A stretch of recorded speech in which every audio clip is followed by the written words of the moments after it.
Welcome everybody to our seminar this week. We're having a little problem with the Zoom link. Everybody's coming in this meeting and they're called Azad. Everybody's an Azad Chandler. So yeah, well, we're just going to take it for what it is and let everybody in and have fun with it. Yeah, I think I copied my own link for the Zoom, so everyone's name's Azad. Hope you guys have fun with that. There is a new Zoom link on the way through Meetup. If you don't want to be named Azad in this webinar, you can opt out and then opt back in. So we're going to get started because we've got an action-packed webinar tonight. And just some quick formalities. If you can keep your cameras off, keep your sound off, that would be awesome. If you do have any questions, just put it in the chat. All right, so now looking at all the attendees, a lot of people are getting rid of the Azad Chandler name. Something happened to the link, so everybody who comes into the meeting room is Azad Chandler. They're starting to have their own names now. It's a glitch, but as long as we have a lot of people, they can all be called Azad. Yeah. So we're going to start the presentation now. Let me just switch the screen over here, and we'll get going. Awesome. So for those that are new to us, my name is Azad Chandler. And I'm Tim Desautels. Tim and I have been doing this for, we've been realtors for about 16 years. We got our licenses back in the day to teach people how to invest in real estate. The reason why we do that is, Tim, we've made a lot of mistakes over our investment career, and there was no need for that. And we simply do what we do so you get it right. Our real estate investment forum is free. It goes every 2 weeks. And we have different topics every 2 weeks. We have guest speakers throughout the year. We obviously love what we do. And the reason why we do it is we simply hope that you see value out there. And when it comes to investing in real estate or buying any real estate, buying, selling, investing, you think of us. It's as simple as that. We don't ask you for anything. We have written a book called Fearless Real Estate. And we also have a free ebook that you should download. You can find that on our website as well. It's a great read. It gives you the core fundamentals of investing in real estate. And we always say, Tim, that you need a why, which I know we're going to get into shortly. But some of the topics that we discussed, actually, Tim, we're going to get into the you need a why right away here. Okay. So we strongly believe that investing isn't for everybody. It is easy, especially if you're in a network like ours. We don't believe in going out there spending thousands of dollars on investment courses or anything like that. That's why we do what we do. But we do believe that you need to be around like-minded people so you can move your business forward and you can get it right. You can listen to us or you can listen to people in our network, which there's some crazy things that they're doing out there, Tim. We've got young people that own $2-3 million worth of real estate just by following our system, which is awesome to see. But you do need a why. And some of the reasons why our investors buy real estate is to buy a bigger home, go to better schools, or send their kids to university, go on more holidays, drive a nice car, pay off debt, putting a plan B in place, that's important. And I think with the way inflation's going is just having more options in your life. Maybe options like going to the Flames game tonight, Tim. I don't know how much tickets are to go to the game. I know we're trying to get tickets right now, but it may be something as simple as that, Tim. Yeah, and our clients are from all different stages of life, so everybody's why is somewhat different. I know when I started, what I wanted to do is I wanted to acquire as much real estate as possible so that I'd have this big chunk of wealth behind me. As I've moved through my investment career, I've started to divest of some of the properties that are, maybe their performance is a little subpar. And what I've done now is, I'm starting to look further down the road to start to focus on retirement because I don't want to be doing this forever. And I'm sure most of the people out there don't want to be a landlord forever either. So looking a little further down the road, maybe acquiring more properties to get more wealth for my retirement is something that might be in my future. So everybody's why is different. But if you have a why, or if you don't have a why, you have to get one so that you have a reason for doing this investment game. And the reason why we say that, you're in the people business. So you're choosing tenants and you have to work with them so they treat your asset right. And you're going to have somewhat of a passion, right? at least you have to be into it. And we're here to help you along the way, but you need a why for sure. So before we get into the mistakes that people make when analyzing properties, before you even start analyzing, you need to find out where you are financially. So going through a mortgage document checklist, talking to a mortgage professional, one who's hopefully real estate investment savvy, like Danielle, who we're going to bring on in just a minute here. So you need to know where you are, because then if you can't really acquire any properties, you don't have any JV partners, analyzing properties is just an exercise in futility. We want you to know where you are, so that when you go out and you analyze properties, you know exactly what type and where you can get it and for how much. So now we'll bring on Danielle. She's going to talk about the state of the mortgage market right now. So if you can jump on, Danielle, and start your update. Perfect. Thank you guys for the introduction. So I just wanted to chat about something that's really come up a lot lately and is absolutely affecting people's purchasing power and their ability to buy in today's market. So as we all know, rates have been on the rise and they are continuing to increase. So some are actually increasing tonight again. So it just goes to show us that we kind of need to get used to this new normal of interest rates. And with this rise in interest rates, there's added complications. And the biggest complication we're seeing is qualifying. So to explain, when you're purchasing a home anywhere in Canada, you have to qualify for the mortgage. So that involves credit, income, debts, the property you want to purchase.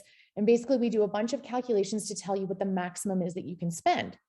Part of that equation, and a big part of it, is the interest rate that we have to use to qualify you at. And the Bank of Canada has set this rate. So typically for the last quite a while, the rate has been 5.25%. So that is not the rate you pay. I just want to clarify. That is just the qualifying rate that we use to calculate, to do the math, to tell you how much you can spend.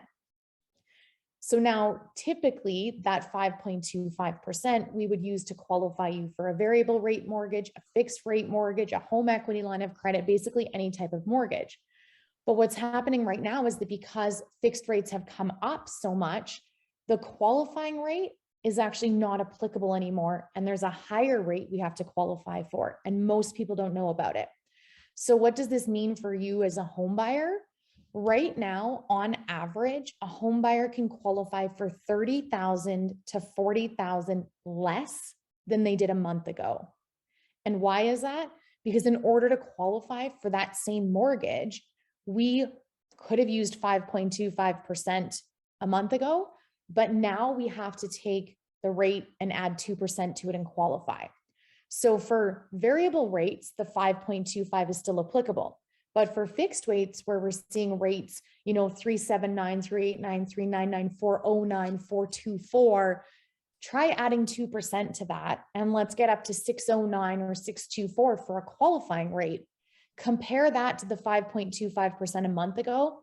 And that is almost an entire percent higher that you have to qualify at, which is why you're qualifying for $30,000 to $40,000 less than you were a month ago. So the difference in rate means that home buyers can't spend as much as they could. Combine that with the house prices increase, and we kind of have a little bit of a disaster. You're stuck purchasing a lower priced home. Or are you? So what we like to do, those of us like myself who are creative, we've figured out a bit of a trick. So if you start off by taking a variable rate, whether that's the rate you want to end up with, maybe you love fixed and you absolutely want fixed, but by starting off on a variable rate, we're still able to use that 5.25% qualifying rate to qualify you to purchase, which gives you the purchasing power of $30,000 to $40,000 more than if you were to take a fixed rate. So by using that qualifying rate up front, we can get you that house that you want without having to reduce the amount you can spend. Then once you take possession of that home and you get those keys, you can reach out to the financial institution and lock that rate in to a fixed rate.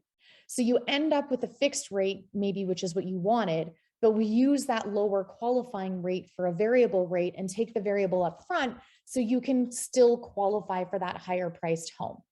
So it's a bit of a trick. Not many people are doing it. Not many people know about it. If you haven't been told about it or haven't asked about it, anybody that was pre-approved a month ago, you're going to want to recheck that pre-approval, because you're going to want to make sure that if you're taking a fixed rate or you go outside of that pre-approval rate hold, that you can still qualify for the same price that you did, for example, 30 days ago.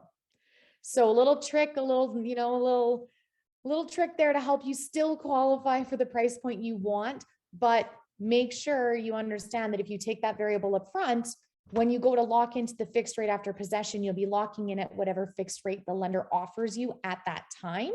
So there is a little bit of a risk to it. But again, it allows you to keep that 30 to 40,000 higher of purchasing power. So that's my kind of little tip Tuesday for you guys. Awesome. Thanks, Danielle, for that market update. That's awesome. Yeah, so Danielle, throw your contact info in the chat because we're going to move on from this slide. That little point there from Danielle is one of the reasons why she's our go-to mortgage person.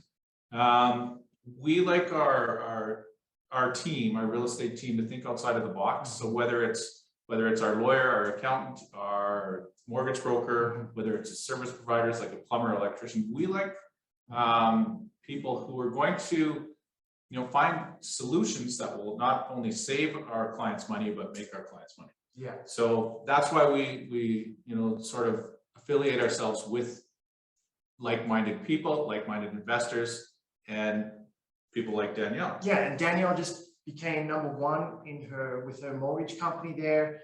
And you know what? Danielle's just not getting our clients a mortgage, she's getting them a mortgage plan and helping them buy multiple properties. And we're having this discussion from some people that just moved in from BC, and they're looking for a mortgage broker. And we explain to them, if your aim is to buy multiple properties, it's okay sometimes if you go to different lenders, so it doesn't hurt you down the road. And that's why working with the professionals will help you get there faster. I mean, we've got young people that own 5, 6 properties right now that are just doing awesome because they're following our system.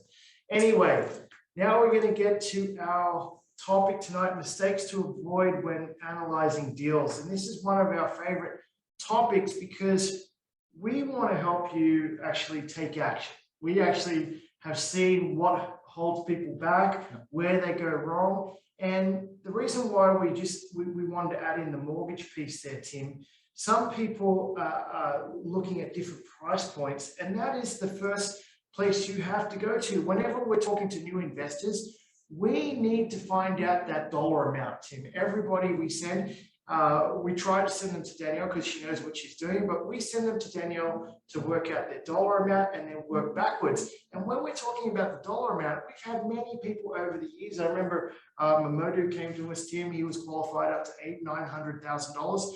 And we sat down and did an investment plan with him and kind of worked out, okay, well, what is the goal here? Where do you want to move? How many properties do you want to own? How fast do you want to get there?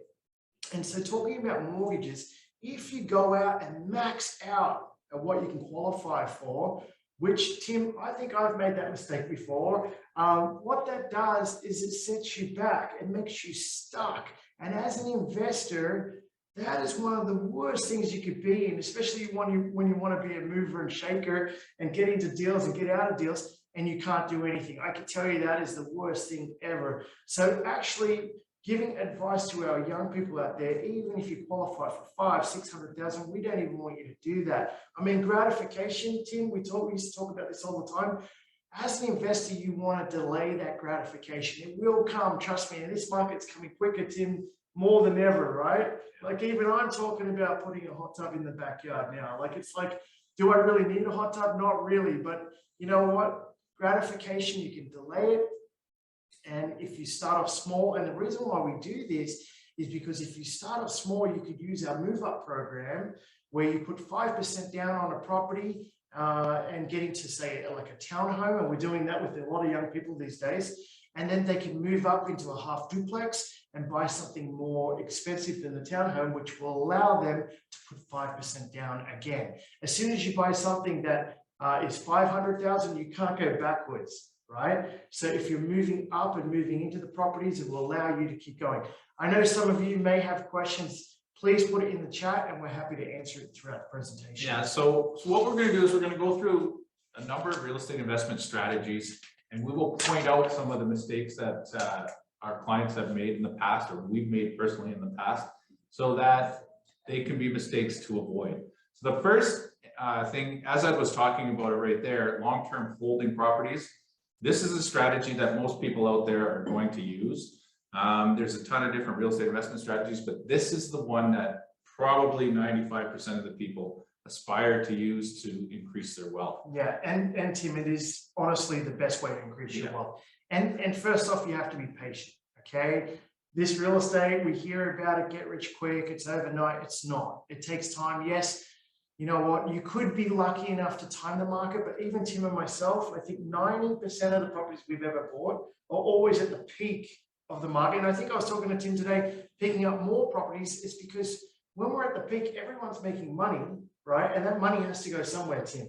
And and when you're self-employed like Tim and myself, you're paying those taxes to the government, which will allow you to borrow more from more assets. So unfortunately, that's when our timing comes, the cycle for us. But for people out there in this market right now, in any market, choosing the right property is the most crucial aspect to investing in real estate. So the number one mistake, Tim, is people buying the wrong properties. And we're seeing that right now. We're seeing people from Ontario, from BC, buying properties in the Northeast for $200,000 more than they were worth 6 months ago. Yeah. So that could be the worst mistake. And I feel sorry for those people doing it because they're the first properties to go down in value if something happens to the market. Yeah, and when it comes to picking that right property, the mistakes you can make, not only buying the wrong property, but the property could be in the wrong location. We've talked about this a lot where, it could back onto the outside of the community, the ring road or another major road. It could back onto a cell phone tower or, a retail operation, light industrial. If you're buying that property in the wrong location, that you're making a mistake with that property. So with long-term holding properties, as the name says, you want to hold it for a long time. You got to pick the right property in the right place. Yeah, and getting back to that patience, when people aren't patient in this business, that's when they make the mistakes. They hurry up, they've got FOMO, fear of missing out. And as an investor, and this is why you should belong to a network. Our network is free, right? And you're getting this advice. And hats off to you guys out there because you're taking the time. We talk about it all the time. 50% of success is just by turning up, and you guys are turning up. So hats off to you, and really take this to heart, like being patient, choosing the right property. Tim and I lose clients. We get calls. I got a call from Toronto today. I don't even have time for those people that are in front of us, or at least if they're doing a Zoom with us, Tim, I've got time for them, but just texting an email saying, how come I'm not on your list? How can I get on your list? They're just looking for information. And we want to work with real investors. And if you are taking the time, communicating, putting a plan together and making sure that it's going to be win-win, that's what it's all about. But getting back to buying the wrong property, what that could do for you is attract the wrong tenants, right? And you may be getting properties that are not going to give you the cash or the rents that you thought that you'd be getting. So I just wanted to add that in there as well. I think somebody's got a question. Just fire it. If you have questions, just put them in the chat and we'll answer them that way. We've got a lot to go through, and we're just going to answer those questions right in the chat. So another strategy that we're seeing, it's going to come back now that the inventory is being eaten up, and even in downtown, the condos are starting to be bought up. Purchasing pre-construction. Now, the mistakes to be made in purchasing pre-construction can be very, very big. Sometimes the developers ask for a very, very large down payment up front, and we've seen people walk away from their down payments because when it comes to close on the property, they can't get the mortgage. Yeah, and one thing you have to remember, it's happened here in Calgary, that people have bought pre-construction, the time it's completed, definitely the high rises downtown, they've actually gone down in value, and that's when you see people walk. One big thing about pre-construction even though it's pre-construction, you want to put all of your effort into understanding the location of that unit. We've seen people take out pre-construction units and then eventually close on it and not realize that it's backing onto, say, a Shoppers Drug Mart, and you have this big sign out front, or it's backing onto, like we've seen it the other day, it's backing onto the garbage area where they have the garbage bins for that development or that complex. Another deterrent could be there's two large buildings beside each other, and you're on your balcony, you're looking at a balcony right across the street. Yeah, and you didn't realize that when you're getting pre-construction. Another one is being on top of where the underground parking is and where the cars go in and out.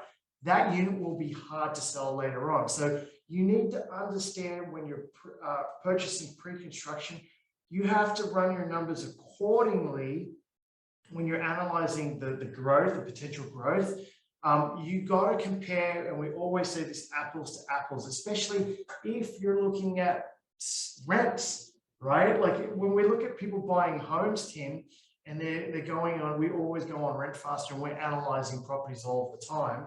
Well, a property that's run down compared to a property that's renovated, they're gonna achieve different sets of rent. So you really have to understand what rents you're going to get and why you're going to get them, and so you can ensure that it's going to be cash flow positive. So we really want you to understand that when analyzing your properties. You have to go on, say, Rent Faster, and look at similar square footage, the number of bedrooms, if it's a legal suite or illegal suite, does it have in-suite washer and dryer, or is it shared?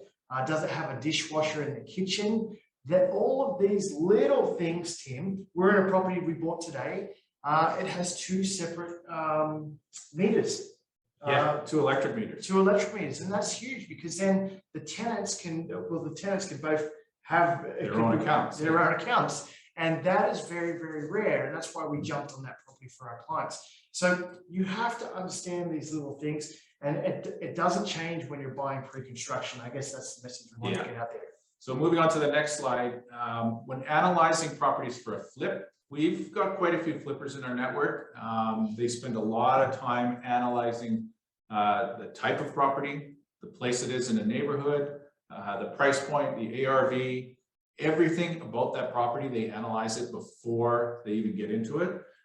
There's a lot of mistakes that rookies can make. The number one thing is not knowing the ARV of the property. Yeah. So ARV, you have to go in there and really look at what is selling in that neighborhood, the square footage. Someone's just asking, how can they get this recording? If you subscribe to our YouTube channel, this should be on there in about 3 or 4 days, and you'll get a notification on Crew TV, which is great. But flipping is huge. We see flippers go out there and take a gamble on some properties. First off, you don't want to take a gamble. As Tim said, if it's backing onto a major road, that is going to go up in value different from a property that's in a cul-de-sac. So you have to understand that. And you have to look at what's going on in the community. Is there features that people like?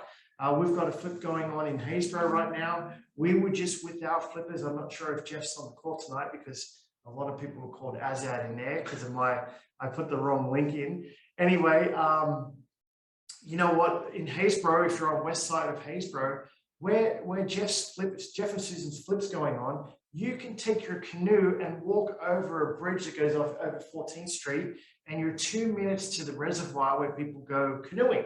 So is that appealing to people that want to buy this property? Of course it is. So we need you to understand that. And then the biggest thing with flipping is you have to understand the level of renovation that is needed to bring it. We've seen some people renovate a house to the nines in the wrong location, or it's too small, or they're using the most expensive materials that they could find because they're under the impression that they're going to get a high price when it sells. You're only going to get a price that the neighborhood's going to allow.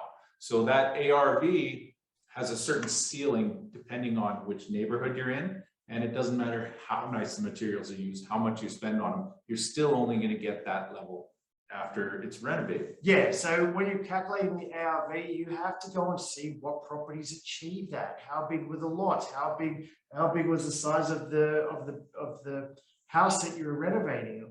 Other factors, really, it comes down to a lot of things, Tim, but where people go wrong when they're analyzing flipping is you have to remember you're putting normally, Tim, 20% down on the property. So you have to come up with a large down payment, and then you have to fund the renovation. Okay, so if you're flipping a home, and we've got professional flippers on the go right now, it takes a lot of money, and you have to factor that in when analyzing the deal. And then working out, Tim, how long is it going to take to sell the property, and what are the carrying costs behind that? So there's a number of factors when flipping. Amanda's got a great question. What communities? If we're in the north, it will be anywhere near the university, Charleswood, Collingwood, Mount Pleasant, anywhere all the way up to Thorncliffe. We're seeing flips in Thorncliffe come back on over 600,000 right now. If you're in the south, definitely Haysboro, Parkland. We've got people doing it in Fairview. Who thought of that? Acadia. We've seen a flip in Acadia for $900,000. I mean, that's getting a bit optimistic, but good luck. If they sell it, that means the market's going to go up. And we know that areas that have those nice big bungalows, we're talking over 1,200 square feet. This is what you're really looking for, is a big bungalow that's at least 1,200 square feet. And the reason why we say that is because if someone's paying over $750,000 for a renovated property, they want to have that ensuite, Tim. And to get that ensuite into a 1950s, 1960s bungalow, you need to actually have that size to make that happen. But you're renovating, if you guys are out there listening, to get anything over $800,000 for a 1950s bungalow, everything has to be done. You have to have the latest appliances. You have to have a new electrical panel. You need to have a new furnace, new windows, new roof, all the big ticket items. I mean, our last renovation in Lake Bonavista, they went into the attic, Tim, and blew in new insulation. So that's how far they did it. You're opening up. I know one of our flips in Silver Springs, they opened up the whole front room. Normally you walk into those 1950 bungalows, 1960 bungalows, and they're all closed off. They're all separated. The kitchen's separated, the dining room, the living room. You want to open all that up, put the beam in, put a big island, and make it open plan living. So, yeah, and really what you're trying to do is you're trying to appeal to the eventual buyer.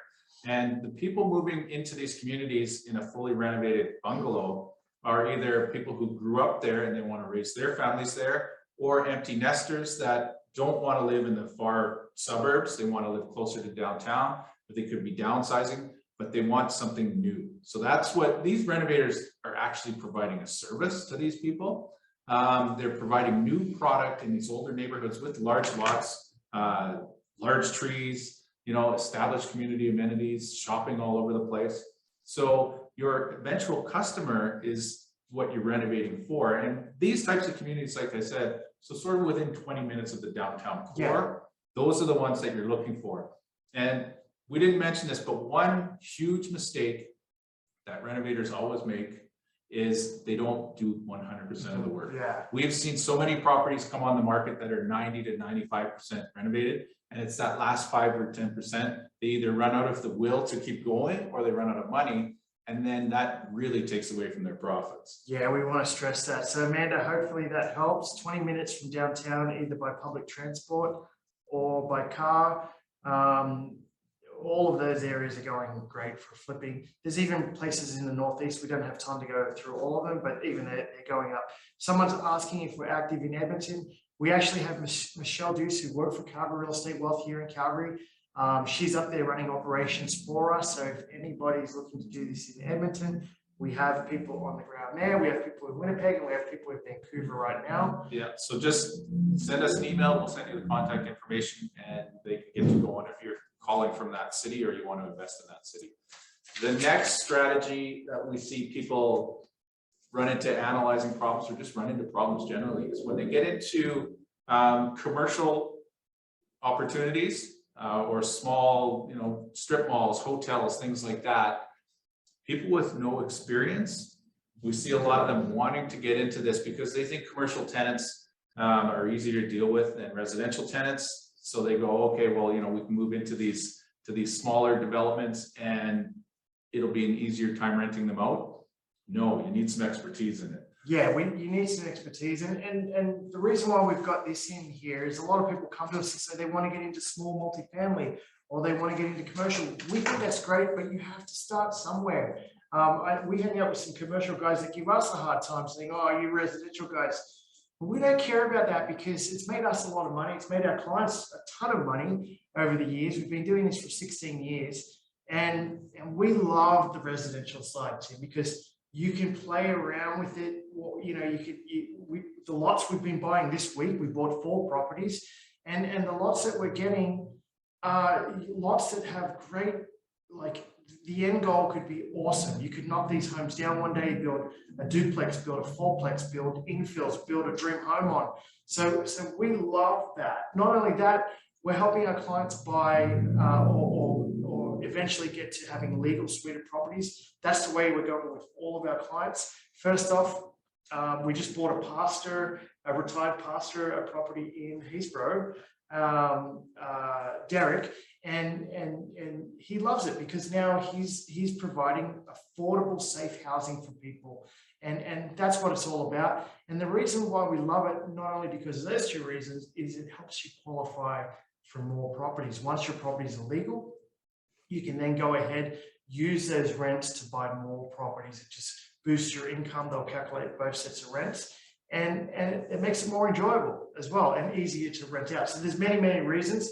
But yeah, if you're getting into this business and you think you're going to jump straight into commercial, it's very unlikely. And we would actually advise you, if you haven't done any investing, to start off with residential and then work your way up to it. And guess what? Eventually, that's where you get to anyway. A lot of our big investors, Tim, that's what they want to get into. They either do syndications or they just go out and own commercial buildings. So yeah, we just want to stress that in the early days, that's what happens. Okay. Alternative investment strategies. One thing we want to stress about this is no matter which one of these you're choosing, analyzing is key. Whether it's lease options, wholesaling, rent to own, agreements for sale, you have to analyze the properties the same way you're going to analyze them if you're going to buy and hold them. Your numbers still have to work. So no matter which one of these you're going to do, analyzing is key, and mistakes can be made as well. We've seen wholesalers make mistakes by not putting a large enough fee in there so that when it eventually the eventual buyer goes to close on it, there's no money left in the deal to pay their fee. Yeah, and the sad thing about that, Tim, those people did a very expensive course out there. I think it was close to $20,000. They went out and started wholesaling and they lost money. So we want to stress, when you look at these things here, it does take time. I mean, we've got professional people that do rent to own. That's one of the best scenarios. If you're out there actually helping someone eventually own their own home, it's win-win for the investor, because now you have tenants that want to buy it and look after the property, and you can work those numbers. But Tim, we've done all of these things on here and we've lost money from time to time. And the reason, the number one reason, this is why we're straight up. We're going to tell you what is good and what is not. And can they all work? Yes, they can work. Do we have investors doing this full time? Yes. But the biggest thing going against you with all of these alternative investment strategies is you have the market that can do whatever it's going to do. And that's where we've got caught out before. I know we were involved in over 100 lease options at one time, Tim, and not many of those closed because they were bought and the prices were set for the lease option at the end. They were set at a set price and the market dipped, and all of those prices were too high to go ahead with the deal. Okay. Yeah. So that goes back to the analysis. It has to be a realistic analysis. People make mistakes by just pulling numbers out of the air and saying, oh, this property is going to be worth X amount in 5 years at the end of the term. You can't just pull something out of your hat. Yeah. It has to be a realistic projection. And even our Airbnb clients that own a ton of them out there, they got caught out. We can be honest about it. They got caught out during COVID. During COVID, Airbnb came to a halt. And when they were owing on their mortgages, or they were owing on the sublets, the Airbnb sublets, which we teach people how to do, they got caught out. Now, my understanding that it is coming back okay, But from the big guys, big investors that did have a lot of Airbnb, I was talking to Farhan today. He said he would never go back to owning 17 Airbnbs at one time because it was just a big headache at the end of the day. So, I mean, business is business. I mean, people just got caught out because of COVID. That's what happened. But there are risks in everything, I guess. What we do like about just the long-term holding property, if you are an investor out there, all of these strategies here, and we teach every single one of them, they're great at creating income. They're great at creating income so you can get a deposit together, right? And and Tim says it all the time. We get people come into our office and say, yeah, I just did this course. It cost me $17,000 to do this course. And Tim's like, well, that could have been your deposit, on a home, and now they've got to save up. So we just want to stress, can you make money on these? Yes, you can. Don't believe the hype around them because they all take time. Can you hit a home run? Of course you can. But at the same time, it is riskier than just long-term holding properties. Yeah. So the biggest mistake we're going to come out and say that investors make when analyzing properties is overanalyzing. Whether it's overanalyzing, your projected price, your projected ARV, the rents you're going to get, the vacancies. You can't overanalyze the property. We always tell people to keep it simple, because after all, when you are doing these, people make these great spreadsheets. They look really, really good. They project out 25 years how this property is going to do. But until you actually take possession of that property and put tenants in it, and tenants don't follow your spreadsheet. Okay, so they may move in, they may move out, but they don't follow your numbers. So you need to keep it simple and be prepared for the unexpected. So what we do to keep it simple is we're going to go over these graphs that we love going over because they simplify the way we look at real estate as an investor. Yeah, these next graphs changed our lives 100%. So what we're trying to say is get over the analysis paralysis. People can analyze, and then they just don't take action. And we've seen it. Yeah. We've seen it. And so you have to simplify things so it can help you move forward. And what this graph is showing you is Calgary's 75-year average. And the 75-year average growth rate in Calgary for single-family homes is 3.5%. And right now, the last 10, 11 years, it would be more like right now, Tim, around 9%, right? But Tim and I, when we run our numbers, it's always up 3.5%. So what it's showing you is that a $400,000 home in 25 years' time is worth just over $1 million. So when we seen this graph, we were kind of like, geez, how many of these properties can we buy? This is awesome. Is it going to come true? And you know what? The average right now is sitting at 534 today. It's got some way to go there, but guess what? In Toronto, it's sitting at 1.2 or 1.1. Are we going to get there within 25 years? We don't know, but we're taking a gamble. Yeah, but going off of the historical average of the last 75 years, yes, it's going to get there. Just using that modest 3.5% increase year over year over year, you're going to see your properties go up to $1 million. Yeah, and that's why we 100% were sold on real estate, and we hope you are too.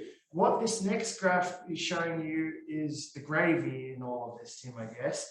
It's showing you that a mortgage is getting paid down over 25 years' time to zero. So what I love about this graph, Tim, is if the market didn't go up and you went out and bought, I know our investors are in line when they work with us, is to get them to $1 million worth of real estate. That's why we wrote the ebook, 1 Million Reasons to Buy Real Estate. You can download it from our website. It's free. So if you're new to investing, we always encourage you to download that book and have a read. But what that shows you in depth with this graph is that over 25 years, this gets paid down. And if you did own 3 properties in 25 years' time, if you bought them for $400 a piece, that's $1.2 million will be paid off for you to retire on. And Tim, I don't know. Yeah, that's with no appreciation. That's with no appreciation. So how can you go wrong? The next graph will show you that over time, it doesn't take 25 years to really become wealthy. What we've done over years and what our clients are on track to do, Tim, and sooner than later now, because of the way the market's going. And I will talk about property cycles very quickly here, but over time, it doesn't take 25 years time.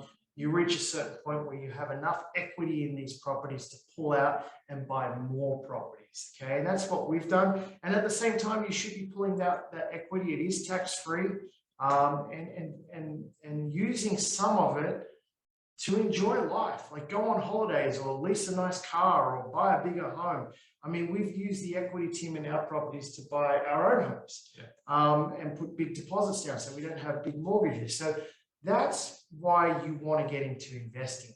But quickly about property cycles, we're at, Tim, would be at year one now of a new cycle, because Pretty much.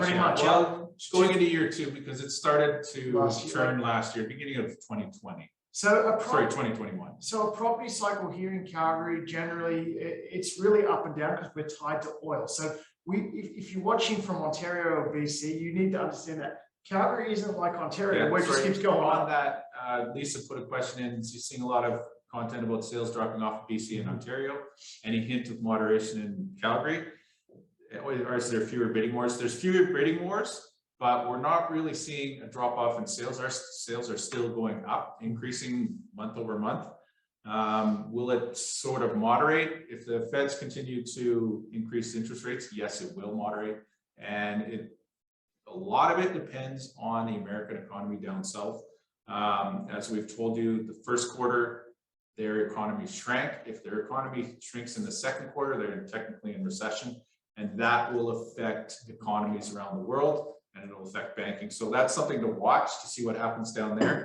But we're just seeing the market kind of slow down a little bit, but prices are not really falling off. Yeah, we're actually enjoying this, team, that it's come down a little bit. And we don't think prices are, if you're waiting for prices to go down, we don't think they're going to go down.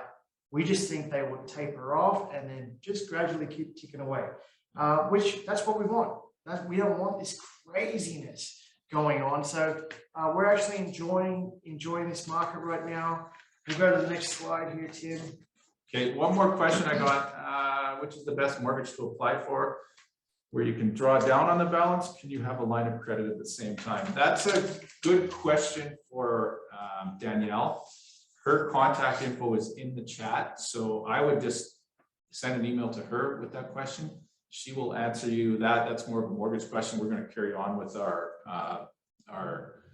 price graphs. So yeah, by all means, put that question to Danielle and she'll be able to answer it quickly. So the next slide, as I was talking about, was the 3 rates of return, which we're seeing in all of our properties. One thing I'll talk about this one is the rents down the bottom there. We never thought it would be possible to get these sorts of rents. But people are getting incredible rents right now. We're hearing stories. I mean, we're going to showcase one coming up, but main floor suites renting for upwards of $1,800, basement suites renting for $1,150, and then garages renting up above that as well, on top of that. So rents are going up. There's no way to live. If you live on the west side right now, I've been hearing stories. We have a client that's a single mother. Her rents, and people are panicking, Tim. We're seeing this firsthand. We see renters panicking, coming to us saying, have you got anything? And we actually do, because we have clients that are taking possession. We've got a whole bunch of possessions coming up in the next 2 months. So for people that have been following us and are currently renting, we can fortunately show them some properties that are coming up and have their choice. But for townhouses out there on the west side, I know they're renting for $2,100. That's a townhouse. I mean, down in Sydney, that's what's coming down there, because they're brand new townhouses, or in Walden. And there's plenty of amenities around there. People want to live around there. So townhouses are renting for that much. Just imagine how much single family homes are going to be. Yeah, and it's even creeping out to the surrounding towns. We've got a client, Caden, who's looking for a rental property in Okotoks. First of all, we can't even find him a home that's a decent price. There's nothing priced, under 500,000 down there. Suite properties are hard to find, and there's nothing on the rental sites. There's basically nothing for rent down there. We're seeing shared accommodation. People are renting rooms for $750 a month. So when the rental market is that tight, it's just a great opportunity for landlords out there. Yeah, so rents are going up, and they're going to continue to go up because Tim and I were talking about there's no new inventory coming on. So what's happening is we don't have enough rental properties in detached homes, in suited properties outside of the downtown core. So everybody has to understand that. And the condo market, if you've been on our YouTube channel, someone was just asking about the link, I'll put it in the chat. But our YouTube channel showcases that the condo market is the next to go up. And the reason being is because inventory is so low out there outside of the downtown. The only inventory left, we've already seen townhouses go up 50 grand this year. I mean, people were sitting on the sidelines, Tim. We could have got them in there at 300. Now they're paying 350 for a townhouse. And that's just what's happening. So when that happens, we know townhouses have already gone up 50 grand. We already know single family homes have gone from 476 to 530 already on average. So we know what's happening next. The next affordability for people that are going to be moving to our city, if they're in the lower bracket, especially with interest rates going up and the qualifications tightening up, their only affordability is going to be the condo market downtown, which means that will be going up as well. And the problem with the condo market, I'm just putting in the chat, our YouTube subscription, it's free, guys. You're getting free advice on there. We never wanted to be on YouTube, but we're really getting good feedback from people. There's one thing on about utilities on there, what you should be doing with utilities with your rental properties. Just that has saved someone so much money. So we love doing it now, and please subscribe. It is free. There's no catch to it. The only thing is you have to watch Tim and myself. So, but we are showcasing clients. There's a lot of stories and a lot of interviews with our clients who are doing all of these different strategies. A lot of the ones that we talked about on this presentation already. They're giving their insights. They're giving advice to people who want to do the same strategies. So there's some really, really good information on there from people who are doing it. They're down there on the streets doing all of these real estate investment strategies. Yeah, just quickly getting back to condos, what happened in the last 3 to 4 years? They overbuilt with the condos. So what developers did, they either purposely built condo rental buildings, or they were forced to sell, to then go ahead and make them rental buildings. So I need everybody to understand that some of these condo towers behind us went up, and while they were being built, they weren't getting the pre-sales, but REITs were actually building these things. And we know some developers that are here that put up some stuff in Marta Loop. There's a building called the Mantra, 66 units. That was actually, Tim, built with pre-sales, and they didn't get their pre-sales. They sold about 14 units, and they had to hand back. They had a clause in there. If they didn't reach a certain amount of pre-sales, they would hand back the deposits. And that's what they did. And now that building itself, the whole building is just a rental unit. And we approached them to actually ask if we could now turn them into units for sale. And they can't, because they're all rented. And not only that, it takes them to get the designation now to sell them. It takes some time in the city to get that done. So there is a problem. There's no more supply coming on. There's a lag, and that supply is going to take about 3 years, we figure, to work itself out. So within that 3 years, the condo market will keep going up, and people will be able to finally sell those properties. Yeah, so we're going to move on to the next slide, which is we're showcasing a property that one of our clients bought and sold, and in the intervening time, he rented it out, made great cash flow. And his analysis of this property was basically, when we showed it to him, he asked us, what's it going to rent for?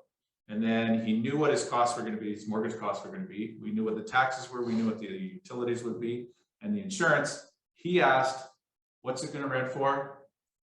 How much is it going to cost me? I'll buy it. Yeah, that's his analysis. Yeah, so we will get to the next. We'll get to the next slide with David. So he's a guy that doesn't even want to be a property investor. Okay, and this is what we do for our clients. We've made him buy this. We're like, you buy it, we're going to make you $100,000. That was the gig. Yeah. And when it makes you 100 grand, we'll pull you out of it. So the whole thing about analyzing, yes, you have to run your insurance costs. Yes, you have to run your taxes. Yes, you have to run your vacancy, right? And we can get into those numbers, but don't let that hold you back. Okay, that's what we need to stress. Yeah, we've had investors get so in deep into their analysis, they're worried whether their vacancy rate is going to be 4% or 5%, and that's going to trip them up. Or they're worried about whether their maintenance costs are going to be, $100 a month, or whether they're going to be $50 a month. They analyze too much, they get too stuck in it, and they just stop. That's the worst mistake you can make when over analyzing. Okay, so we need to stress this. Yes, you can get caught up on it, but if you're working with investment focused realtors, our job is 100% is to make sure whatever we buy you is going to be rented out. We aim for 100% of the time. I don't know anybody else saying that, doing that. That's what we aim for. That means, Tim, we're actually saying no to a lot of properties, unfortunately. And we go into these bidding wars sometimes, and we just don't want to overpay for a property that we know is going to be questionable, especially in a questionable area right now. We see stuff going on in some communities that we wouldn't even touch unless we got a good deal or we had an investor that had thick skin.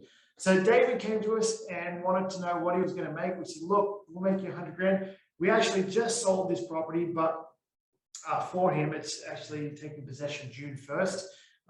It's sitting there right now. But the reason why we went after this property, and it comes down to choosing the right property and the rentability of it. It was a legal suite. We got in at the right time. We got it for $500K. And on this street, they're knocking down these houses. I mean, every second house is getting. Yeah, this was only less than 2 years ago. And when we got the house for David, we said, and then down the road, 10, 15 years, this is going to be a great street for teardowns. We wanted to build with him, actually. Yeah. We're like, look, if you don't want to do it, we'll do it with you. And we JV with our partners all the time, or our investors, but we'll build with you if need be. And sure enough, you guys take a drive down Montrose Street or Montrose Crescent, and you'll see at the end of it, there is a $1.5 million bungalow that someone has made in addition to an existing bungalow. And Tim, one of those real estate looking bungalows, 1.5 million on the same street. So when you see that and you can pick up a property for 500,000, we know what's coming. And just this year, there are 6 new builds going on the same street. Yeah. So it's a very little crescent, right? There's not a whole lot of houses on it, but right at this time, there's 6 new houses being built. So this is only 2 years after we told them that it's going to happen 10 years down the road, 15 years down the road. With the way the Calgary market shifted, it shifted really fast, and these projects are taking place right now. Yeah, so that's why people hire us, is to make them money. It's as simple as that. We told David, no, you'll have no problem renting it out. We always underquote on our rents. I think when we quoted him, it was 1,500 down, 1,500 up, and 1,000 down. And he actually overachieved on that. This property was rented 100% of the time. So he had no problem. I remember turning up. COVID had just started, and I was very, very nervous because there was no rules. We didn't really know what was going on with COVID. And when we turned up, when we help our clients rent the properties out, Tim and I like to turn up and help out and help choose the tenants so we get it right. There was 50 people. I mean, we bought it vacant, right? So it was empty down, empty up. I turned up, I was 10 minutes early. David was running late. He had the keys, and there was 50 people on the lawn. And I was like, how do we handle people going in and out? In the end, we just let them go. We didn't know what was going on with COVID. And sure enough, he had his pick of tenants to choose from, and we helped him choose the right tenants. But here are the actual numbers. He bought it for 500, just sold it for 623. His rents up were 1,800, 1,150. He was cash flowing $700 a month. So could you imagine if we came to you and we said, hey, we're going to make you 100 grand, but on top of that, you're going to get paid $700 a month, and your mortgage is getting paid down $900 per month. He had no problems at all, and he decided to sell it just because he just bought his dream home down in he bought an acreage south of the city, and he wants to do all kinds of work He's Yeah. got, 4 acres and he wants to build a dirt bike track out there. Yeah. He wants to do all this stuff, so he needs a lot of cash. And he's a young kid. You can see him on the video on our Crew TV, and you can see how real he is. And now we're in talks with him now, doing a joint venture with someone else. He could go use his money, but maybe port that mortgage and do a joint venture, help someone else and help himself do something and have less stress managing tenants. So if David got caught up, and I guess, Tim, that's what you're saying, if he got caught up with the numbers and worried about vacancy rates and worried about what else do people worry about there, Tim? The tenants trashing the place, or yeah. And the other thing is, we didn't overquote him on the rents. We didn't say to him, hey, David, you're going to get $1,800 up.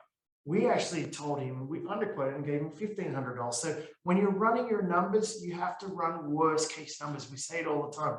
And even at worst case numbers, if you're buying the right property, you should have tenants lined up like Dave did. I mean, he had 50 people at the open house. So that shouldn't even be a worry if you're buying the right property. And if you're running on worst case numbers, it's all gravy after that if you do better than that, right? So David didn't overanalyze. He didn't make that mistake. He knew that he wanted to rent a property. He knew he wanted to make money, a certain amount of dollars in a certain amount of time. He took action. And that's all we ask of our clients is, if you really, really want to get into this game, you got to take action. And those are the guys like David, and he is a young guy. He's probably late 20s. He took action and he made a lot of money.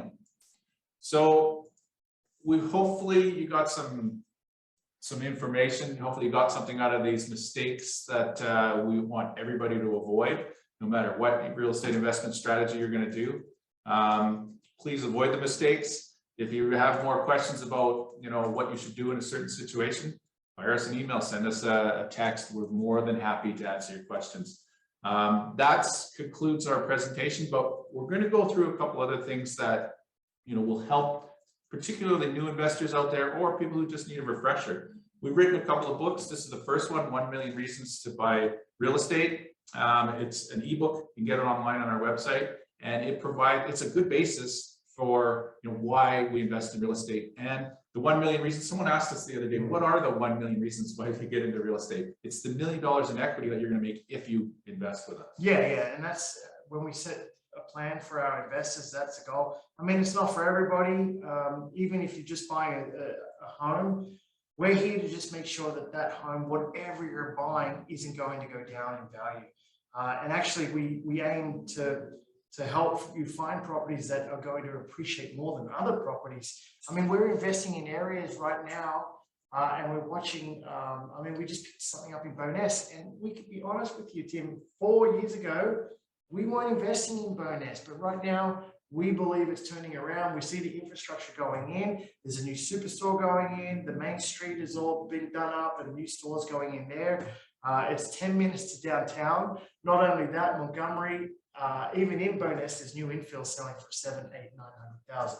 So we know it's turning around. We're here to help you pick out other communities in Calgary that we see that are going to take off and make you more money. The next book we wrote is Fearless Real Estate. We actually did this during COVID. Tim and I were working from home for about 3 months there, and we always wanted to write a book. And the best thing about it, as you can see, it's got all of our clients on the cover of it. Yes, there are stories about Tim and myself, but this book is really about the success from our clients and how we've helped them, so you can see if you can replicate that. We love it. I mean, our favorite book we've ever read is Rich Dad Poor Dad, but the only thing about Rich Dad Poor Dad, it didn't give you the meat and potatoes you need to actually take action. And we wanted to kind of give you everything you need in that book. Yeah, and looking at the front cover, that's all of our clients. They've all achieved success, and we could probably fill another 2 covers with more clients giving us the thumbs up. But it's all about them. It's about their stories, how they've achieved success, and how they're doing the strategies that anybody out there can do. Yeah. And once again, we're happy that you're part of this investment forum. We are looking to get back to live presentations. This is where we have a lot of our material in our course.